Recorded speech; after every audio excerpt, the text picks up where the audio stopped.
Hello, I'm Barbara Sills Nevergold, co-founder of the Uncrowned Queens Institute.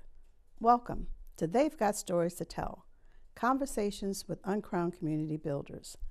This program brings you the inspiring and sometimes little-known stories of the women and men who have made or are making a difference in our community through their contributions and accomplishments in the arts, business, healthcare, education, politics, media, advocacy, and so much more.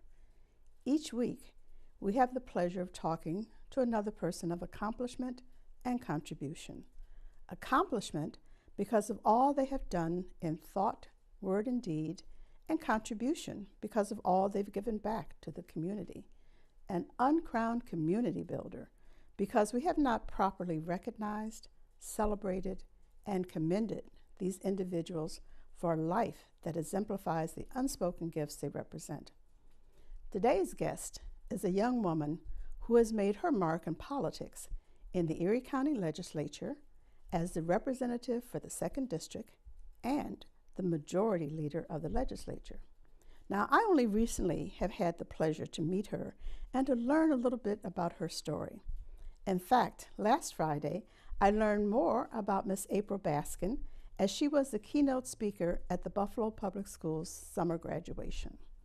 Her message to the graduates was inspiring and personal as she shared her journey and offered them wise advice about succeeding against the odds and finding their own voice and unique path. Now, I'm looking forward to our conversation today with this impressive young community builder. And it's such a pleasure to welcome you, April, to They've Got Stories to Tell. Thank you. Thank you for having me. Oh, you know, when you talked last week at the graduation and you talked about growing up on the West Side, you know, you shared that experience and I think you told young people, because most of us African American think that local people are East Siders. Very true. Right. And so, you know, what was your experience like growing up on the West Side?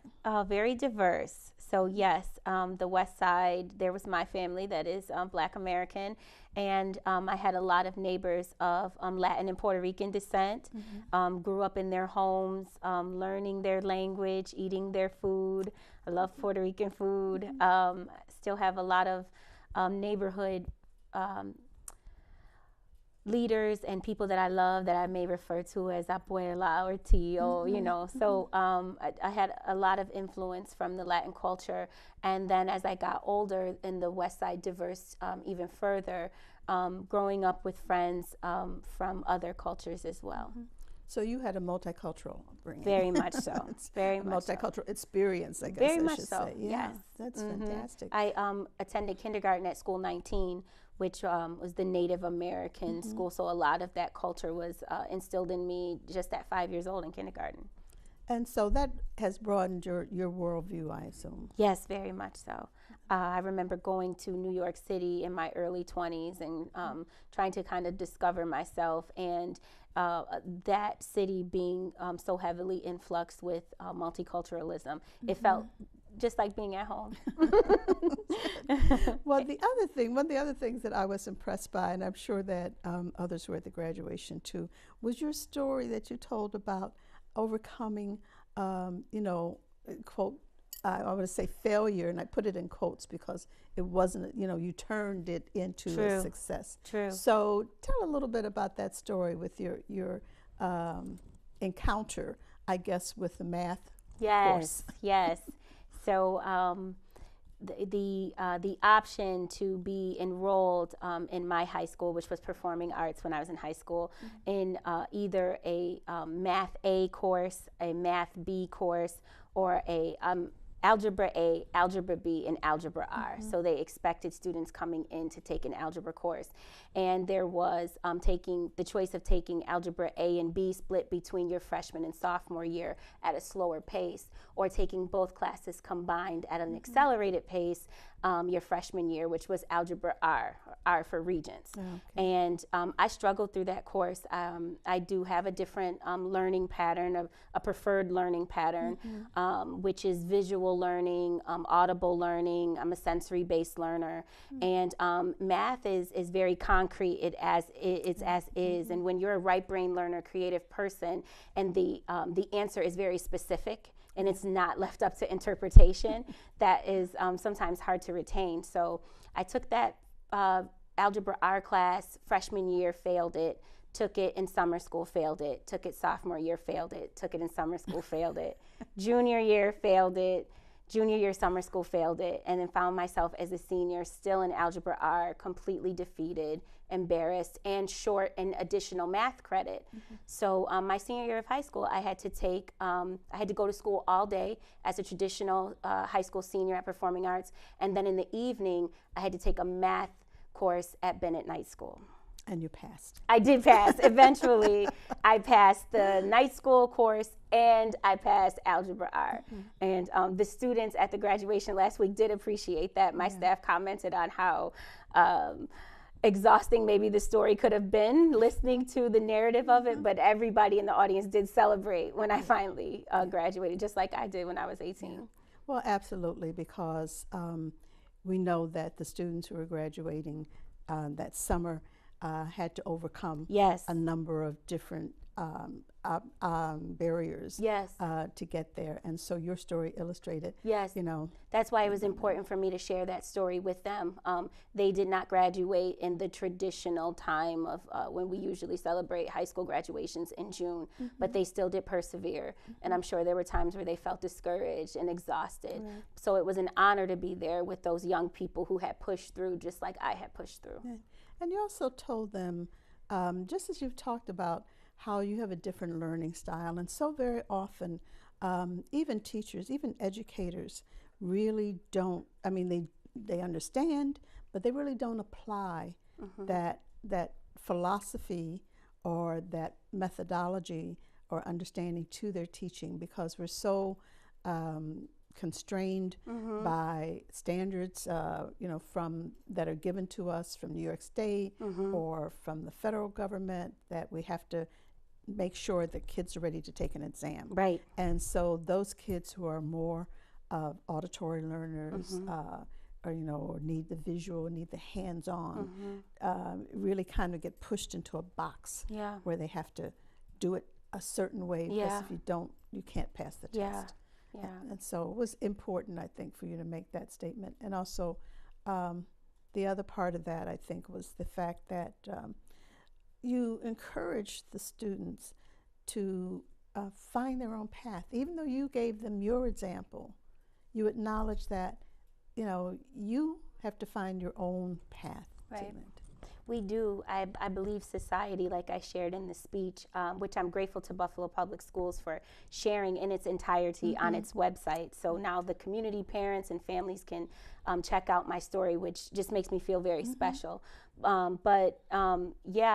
We live in a society that kind of bases monumental moments on certain time frames and certain ages, and you should graduate from high school in June at 18 years old. That's an expectation. And college 2 or 4 years later. And have a family, somewhere in your late 20s or early 30s. And then buy a home and vacation. And that's just like traditionalism of American culture, but that's just not everybody's path. And it's important for young people to be encouraged to not feel constrained to time limits or achieving certain things in their life, by a certain age, because when you don't, I think you get very, very discouraged and you start to have unnecessary pressure on yourself. So, I was married very young in my 20s. And let me stop right here. Oh, That's a good place to stop, because we have to take a break. Oh, okay, good. So let's take a break, and then we're going to come back and let April finish that thought. Okay. Save a place for me, save a space for me in your heart, in your heart. Every year, the United Negro College Fund helps thousands of students go to college. But for everyone we help, there's one we can't. Please support the United Negro College Fund. A mind is a terrible thing to waste. Hi, this is Barbara Sills Never Gold, and if you have not been watching this program, this is They've Got Stories to Tell, Conversations with Uncrowned Community Builders, and I'm having this very wonderful conversation with Miss April Baskin, who is the majority leader of the Erie County Legislature. And it's such a pleasure. We were talking about, when we began, about your early experience, Yes. Educational experience and the frustration. And your experience is one that our young people are having today. Mm-hmm. And so I'm sorry I had to cut you off. No, it's okay. Just as you were talking.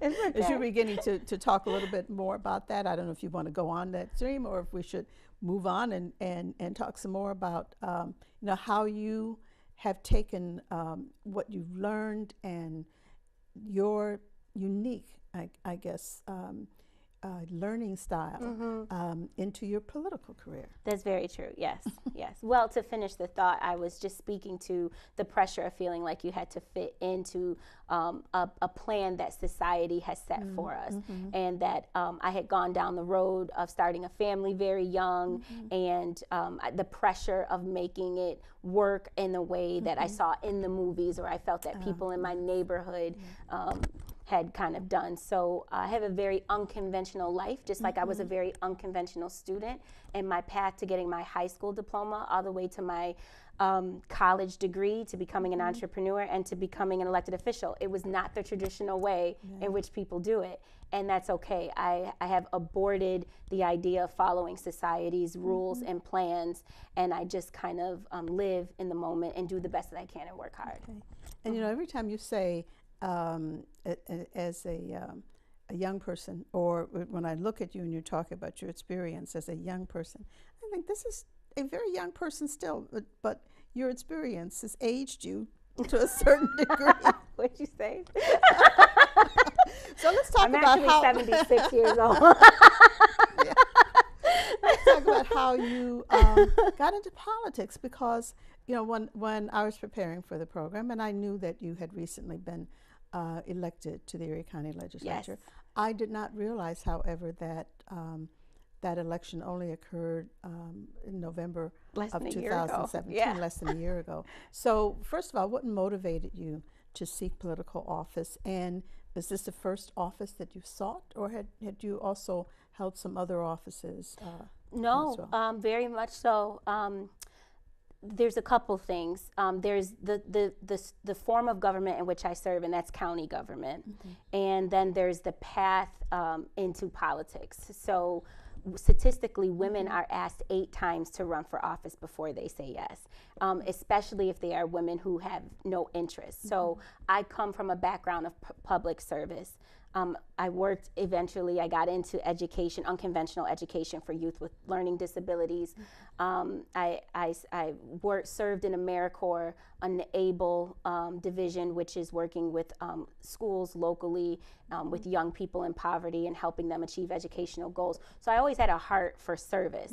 And a friend who actually was a former elected official noticed my passion for serving people and said, "You can be an elected official." Did they ask you 8 times? She asked more than 8 times, and she got her friends to ask me.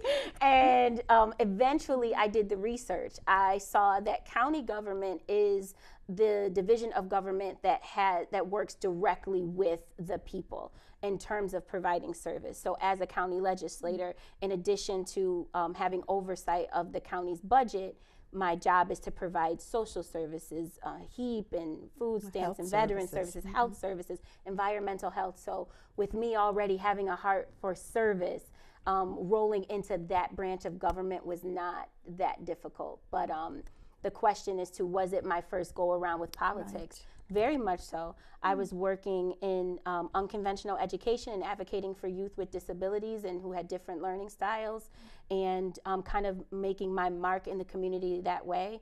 And it was other people who felt it could translate into government. and I threw my hat, my name in the you know, in the bunch of people to make the ballot, and I was successful. Five-way race, me and 4 other men, and I was successful. Well, you know that, of course, this year in particular, we see more women running for political office, more African American, Yes, we Latina, Asian American, Yes, Muslim we do. American Yes. women running and winning. And winning. Which is Yeah, fantastic. shout out to Stacey Abrams in Georgia. Absolutely. Winning her primary, yeah. So, in terms of what this year has been for you, or almost year has been for you, have you been able to achieve some of the goals you set, you know, service being paramount for you? Have you seen, you know, have been able to accomplish some of the things that you thought you would with this position? I think accomplishing things in government is up to individual interpretation. I feel extremely successful as an elected official and serving as majority leader in the legislature. I feel like I have kind of branded myself as an advocate for those who are disenfranchised and who live in poverty, and we have successfully passed lots of legislation from an ethics law, a ban on conversion therapy. There has been practices on children, a fair housing law that we have successfully passed, amending the apprenticeship law. All of those things involved me supporting the whip of the vote, communicating with the organizations that believed and supported the legislation, and working with my partners to be successful. So I do feel extremely successful. There's a long way to go, and there's more I want to see done, of course. There's more that has to be done, and I'm up for it. I'm up for the job. Well, we know that one person does not accomplish in that arena, does not accomplish things by themselves, and so it does take reaching out and negotiating and doing all kinds of relationship building. You're right. So it's wonderful, though, that in this period of time, this short period of time, you have been able to see progress in what you want to accomplish. So looking down the road, this is a 2-year position? It is. I will have to run again you'll next have year. To run again. Barely. Yeah. Aha. So looking down the road then, and I guess maybe either it's too early or certainly not time for you to give away what your future what your future goals may be. But looking down the road a little bit, can you see yourself looking at other political positions? That's a huge question for such a time like this. I really don't know. I want to be such a good legislator. I want to do a good job doubling in that job, serving as majority leader, and making sure that there is strong communication behind all 11 lawmakers in the legislature, as well as servicing the needs of District 2, which happens to be the poorest district of the 11, the district that encompasses all of the city of Buffalo, and 6 of the 9 zip codes fall within New York State's poorest zip codes. So I don't know what the future holds. I love serving people, but right now, I'm really focused on being the best legislator that Erie County has ever seen. Okay.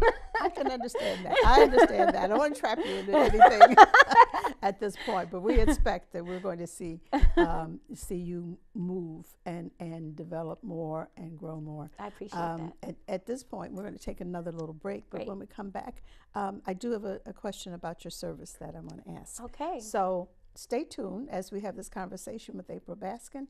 Come back with us because we have more to talk about.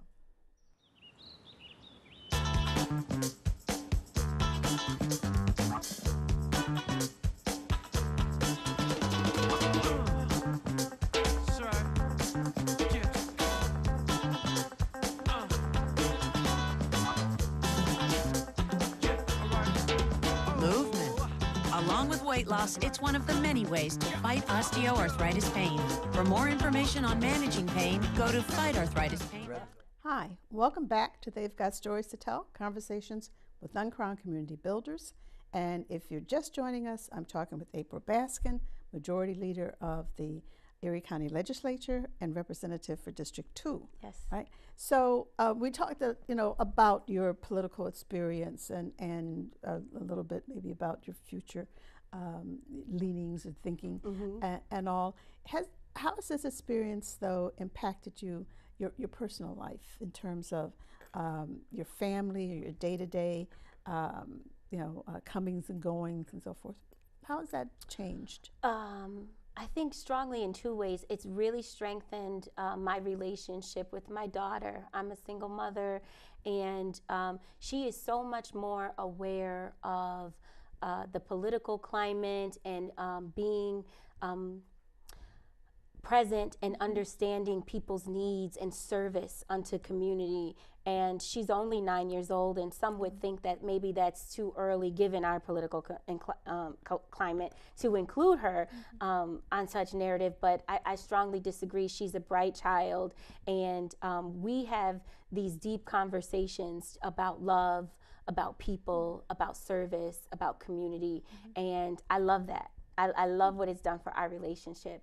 And I think number two, it's just made me way more aware and diverse in terms of my knowledge of how to better our community.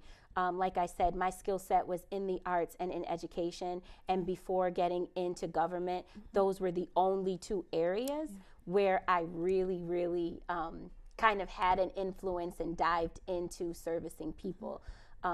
But now, because I have oversight over veteran services, I'm more aware of what is happening overseas and what veterans who return home or people who have served in previous wars go through in their needs. Senior services, healthcare, environmental health, environmental services, remediating land during a time when our community is going through a renaissance and seeing so much development. I'm much more well-rounded in terms of being a servant, and I love it. Oh, fantastic.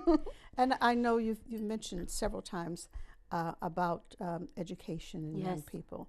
And I know that is your program still going? You had a program which you worked with young people, helping them to understand more about what was required for college and retention in college. Yes. And what is that program? What's the name of it? So the name of my workshop series is the College Simulation Experience. And what we do is we bring a theatrical, artistic, experiential learning. So it's the style in which I want to learn, and it's in which I learn best. And I know other people, especially young people, learn that way as well. Mixed in with college access and preparation for college survival. So within 3 hours, we bring a fictional dinner theater experience to transitional adults, and we task them with a scavenger hunt.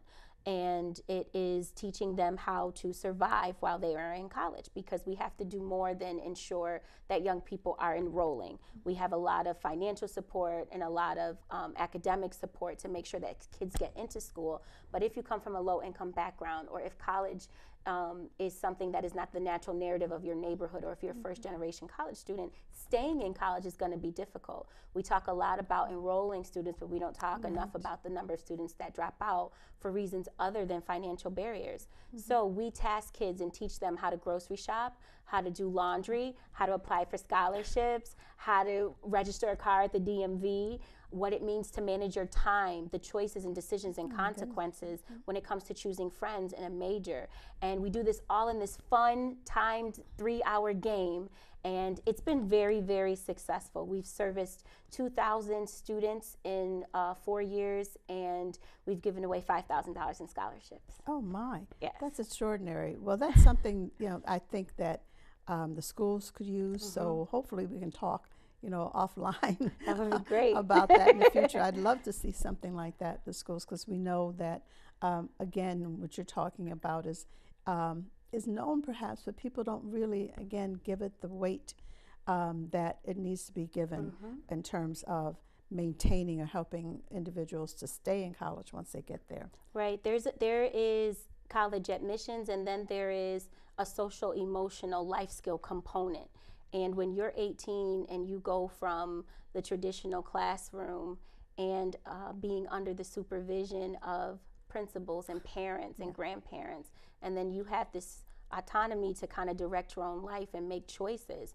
If no one is there guiding you to make the right choices, you can make poor choices, and those things can cause your life and your future to become very stagnant and for you to feel defeated. So I want every young person that has the opportunity to go to college to make the best of that opportunity and to be prepared for the opportunity. That's great. We have about a minute left in the show, and I wanted to make sure that we talk about Johnny B. Wiley, your uncle, Yes. and a well-known community advocate. Yes. And so tell us a little bit about him. As I said, we've only got about a minute. Okay. We were supposed to talk about this earlier. Yeah, it's okay. That's We okay. saved the best for last. Uncle Johnny B, as I call him, Johnny B. Wiley, was my great uncle, my grandmother's older brother. And he was an advocate for youth his entire career. And there is a stadium named for his activism and all the people that he fought for in our community on the corner of Best and Jefferson. And he, at one point in his career, had run for county legislator, and he had also run to be an assembly person. And he was unsuccessful in those races, but he was still successful in leading his community despite the fact. So I count it a great honor to be of his legacy, to be of his bloodline, to have won. And I think of him and his legacy in the community and what it means to have a stadium named after you in the city. I think of that every day, and it keeps me motivated. Great. Well, I'm so glad that you did mention that, because so very often we have buildings named after people, rooms named after people. And after a while, they are just buildings because people lose, the understanding, lose the history and of that person and what they did and why they have a building named after them. And for our children, it happens so very often that then becomes, oh, that's the Wiley Stadium? Yeah, but they don't know why it's called Johnny B. Wiley Stadium. So I'm glad that you gave us a little bit of his history. Yes. And I know you're going to give us some more when you give me his bio. I will get that to you. I talked to his daughter last night. We're on it. Okay, fantastic. So is there anything that you want to say just at the end of the show to young people?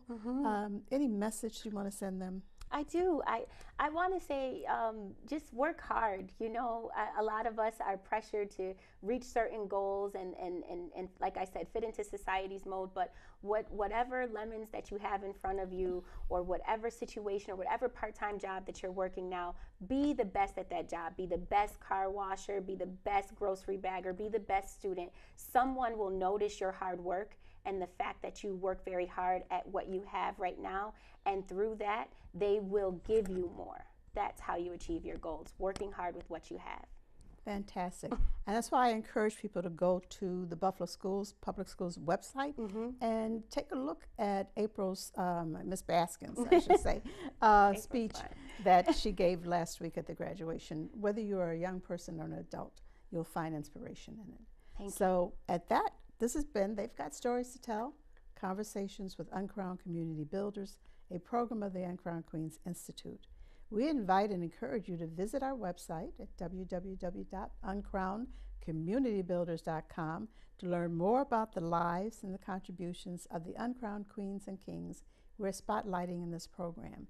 You can also watch this program on the UCB YouTube channel at www.youtube.com/uncrownedqueens. Special thanks to James Heck III, the Romeos, retired old men eating out, and Roger and Betsy Struther for their generous support of this program. We'll see you next week on the same channel.